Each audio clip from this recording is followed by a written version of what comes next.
Jcon 4 8 6 8 9.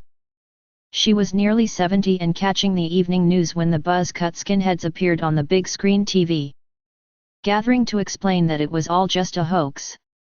She had thought the dead. But now the remnant past prickled about her and the peephole of memory swung open. Tiny white bones began rising up to consciousness. And she journeyed back into cattle cars. And marched through the fresh and falling snow. When tilling fields for crops, she was startled again by the tiny white bones of babies turned to fertilizer. She revisited the half-living about the edge of fire. And heard voices from her childhood that had gathered to the chambers. Now, when I walk in her sewing shop, she looks up and her pale eyes flash and smile. The bulb of a vintage Singer machine blazes yellow on the backs of her hands as her fingers draw thread through a needle's eye. Her veins are old, full, and blue like tattoos.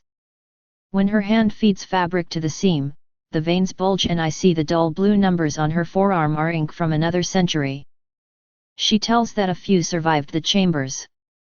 Those bodies that still breathed were dragged out no differently, and stacked with the dead. All then doused for the burning.